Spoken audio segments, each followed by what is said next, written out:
They were here, right?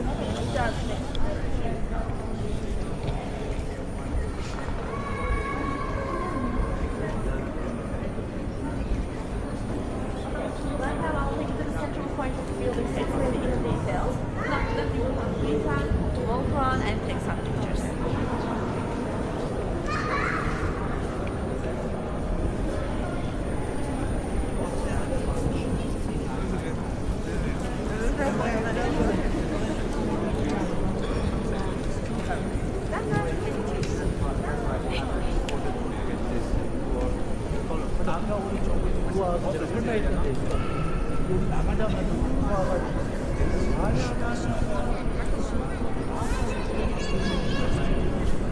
Yeter.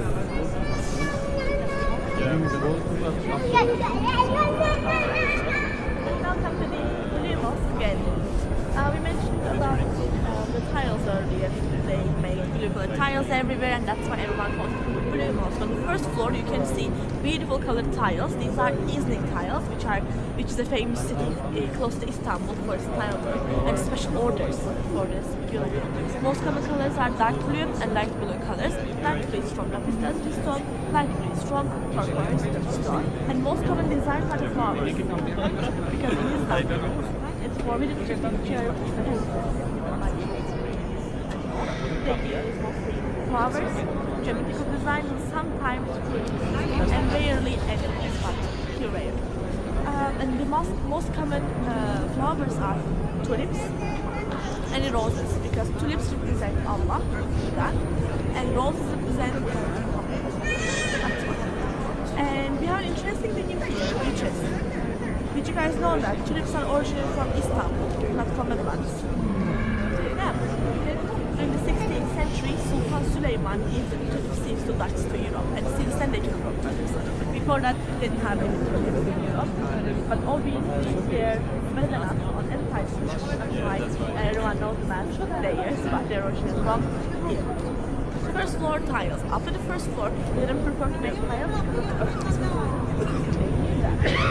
earthquake on the art, especially on the arts, it will be too easy to destroy, or they have to destroy, make restoration every single time. So instead they make wallpapers, but these light blue and red colors were not the original colors of the building. Can you see three dark blue lines on the left? Okay. That was the original color of the building. So imagine everywhere was faded down. But original color was faded because of the artificial light and sunlight, and they changed it into something else. And recently they changed three of them over there to show the visitors how to do it. Yes, I think they should do whole session for that one too, but it means it's going to cost what I'm not sure they should do it or not. During the Roman Empire era, because Romans were here, during the Roman era, they built a rectangular buildings which had one central dome and two semi-domes on the side, so they could support the central dome in a good way to cover the ceiling. But Ottomans knew that technique was not good enough, because especially Hagia Sophia central dome was collapsed a few times in history. They knew that, but it was a good architecture, so they took the technique and improved it. And on their buildings, which has one central dome and four semi-domes. Look up, you will see one central dome and four semi-domes, and more semi-domes on the side of the semi-dome. So this is supposed to be better way. It's been 410 years since they built this building, and nothing happened. So this is good, I think. And normally in a mosque, we have a second floor. Here we have a second floor too, but the second floor usually is wider because it is like women and men. The mosque, we have the first floor belongs to the men and second floor belongs to the women. But on this area, they made a tight space because they want to have a good echo. For example, so imagine there are like prayers, small prayers, and they don't go or talk about he doesn't speak to us from the central point of view. Everyone they didn't have a microphone during the time, so they have to use the own Right now, eğlenme işte. they use the Nefesini eğlenmesi daha iyi. they use microphone right now because it's more comfortable for everyone. And the second floor actually was open for the woman place. But they cannot control the traffic because even though they try to go up there to take some pictures.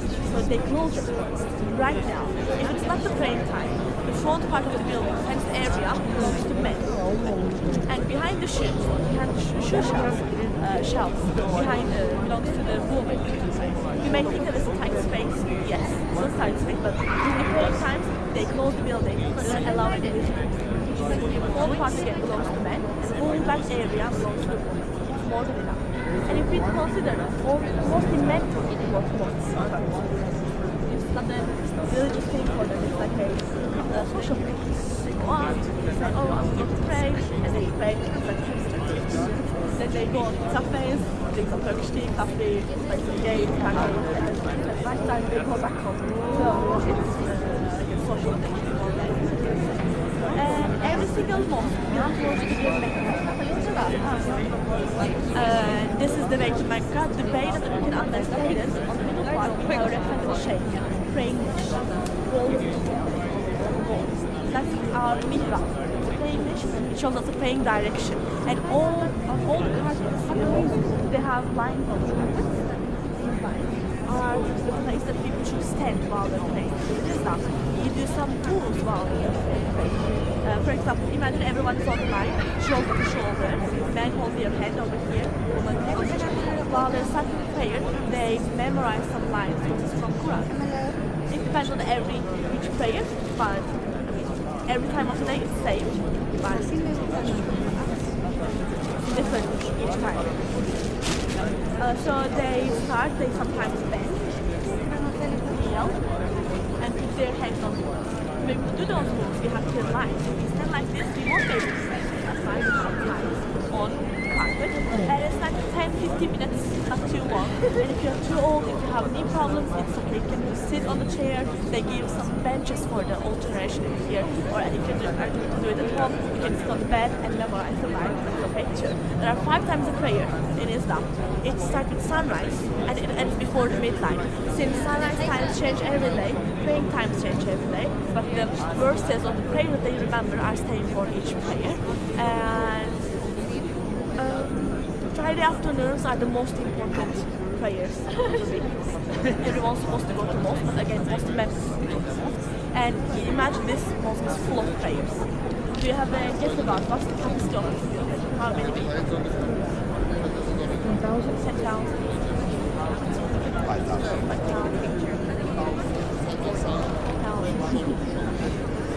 It's 10,000. The 10,000, even if it doesn't feel like it cannot be making 10,000 but imagine that everyone's on the line and shoulder to shoulder. Because normally prayer you can pray wherever you want. Doesn't matter. You don't have to go close to the outside. But right after the prayer, everyone has to fill the gaps or find the slight place so you can fit more people than you should.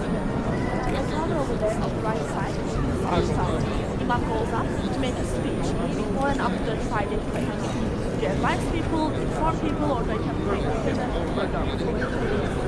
and that balcony on the right side is for the places they go up, many people by the microphone, they go up. And everywhere you can see Arabic letters.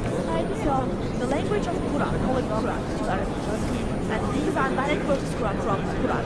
So those are Arabic written Arabic alphabet. But in Turkey, we are Turks. We're not Arabs. And we don't speak Arabic. We speak Turkish. And they don't teach us Arabic as well. If you want, you can choose that thing, but the language. But generally, we have English. And after English, German or Spanish or French classes. Then if you have a student family, if your family wants you to learn or read Arabic, then make a choice with the Arabic lessons. So we've been speaking Turkish for thousands of years. Origin of Turkey is like Central or Western Asia, we can say. The Azerbaijan, Kazakhstan, Tajikistan, Turkey, other countries. So we've been speaking Turkish for thousands of years. But during the Ottoman era, they were using Arabic alphabet to write Turkish because of the effects of Islam. Not the mosques. If you go to the Ottoman palace, Ottoman buildings, there are Arabic scripts everywhere, just for everything. So you can see Arabic letters too, but those are Turkish written Arabic alphabet. Which means if someone who knows Arabic, they will go there and read it because they know how to read the vowels or the letters, but they will not understand it because, for example, I don't know Italian, but I can read Italian. Something like that, Turkish. But after Ottomans collapsed, they were using Arabic alphabet, and after they collapsed, our founder changed the alphabet from Arabic to Latin. Because during the Ottoman era, no one used to, almost no one, only 5% used to know how to read and write. And it was too hard to learn Arabic alphabet because one can be read it. So we changed the alphabet to Latin, and now everyone can read and write. This is current alphabet. You can read it too. It's different way you pronounce, but you can still read it. So I think this is everything about this building. We have flashes and things you wonder. You say about this new Towers, speech tower. That Imam goes up, the head priest goes up to make a speech. every time or it's like Friday. Normally Friday afternoon prayers, but this is the Ramadan time. Ramadan time is the time that you fast from sunrise time to sunset time. And Ramadans are important, and if there's something is bad thing, normally you should steal or cheat. But during Ramadan, it's twice as bad. So they sometimes do play the speech for the people. But normally Friday afternoon. They made on a higher location because they